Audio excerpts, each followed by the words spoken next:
তাকে সতর্ক করার জন্য অবাঞ্ছিত ঘোষণার জন্য পায়পিষ্ট করার পোস্টার টানানো হয়েছে। ধন্যবাদ। এনসিপির এবং জামাতের এত নেতাকর্মী থাকা সত্ত্বেও নাসিরউদ্দিন পাটোয়ারিকে কেন আমরা ঢাকা কলেজ থেকে অবাঞ্ছিত করলাম? এর একমাত্র কারণ হচ্ছে দেশের বর্তমান যে রাজনীতি পরিস্থিতি, এটা উত্তপ্ত করার একমাত্র ব্যক্তি হচ্ছে এই নাসিরউদ্দিন পাটোয়ারি। যে বিভিন্ন মিটিং মিছিল সমাবেশে এবং বিভিন্ন জায়গায় যে প্রোগ্রামগুলো হয় সেখানে গিয়ে বিএনপির নামে প্রোপাগান্ডা এবং আমাদের দেশনায়ক তারেক রহমান এবং তার ফ্যামিলিকে নিয়ে বিভিন্ন সময় প্রোপাগান্ডা তারা চালাচ্ছে। এরই প্রতিবাদে দেখেছেন যে সাধারণ জনতা তাদের উপর অনেক সময় হামলা করেছে। তারা এভাবে প্রোপাগান্ডা ছড়িয়েছে যে ছাত্রদল তাদের উপর হামলা করেছে, কিন্তু সেটা পুরো ভুল প্রমাণিত হয়েছে।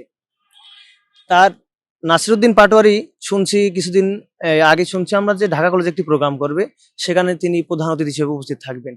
যদি ঢাকা কলেজের মতো জায়গায় এসে তিনি এই বিভিন্ন ধরনের আজে বাজে মন্তব্য বা আমাদের দেশনেতার বিরুদ্ধে এবং আমাদের দলীয় কার্যক্রম, ছাত্রদল, যুবদল, মূল দলের বিরুদ্ধে যদি তিনি কোনো প্রোপাগান্ডা ছড়ায়, আমরা এই আশঙ্কা করতেছি। কারণ এর আগে প্রতিনিয়ত তিনি এই কাজগুলো করে আসছে। এখানে যে সে করবে না এর কোনো গ্যারেন্টি নেই। তাই আগে ভাগে তাকে আমরা সতর্ক করে দিয়েছি। ঢাকা কলেজ থেকে তাকে আমরা অবাঞ্ছিত ঘোষণা করে দিয়েছি। আমরা কোনো প্রতিবাদ মিছিল না করে প্রথমেই আমরা তাকে সতর্ক করার জন্য এই অবাঞ্ছিত ঘোষণার জন্য পায়পিষ্ট করার পোস্টার টানানো হয়েছে এবং নিচে যেগুলা দেওয়া হয়েছে ইতিমধ্যে আপনারা দেখেছেন। কারণ যদি সে ঢাকা কলেজে আসে, শুনছে, আসবে এবং প্রধান অতিথি হিসেবে উপস্থিত থাকবে, যদি তিনি কোনো অশালীন বক্তব্য দলের বিরুদ্ধে বা কারো বিরুদ্ধে মিথ্যা প্রপাগান্ডা ছড়ায়, তাহলে তার পরবর্তী পদক্ষেপে আমরা তার বিরুদ্ধে প্রতিবাদ মিছিল নামানোর আমাদের চিন্তা ভাবনা আছে। প্রাথমিক অবস্থায় আমরা অবাঞ্ছিত ঘোষণা করলাম তাকে।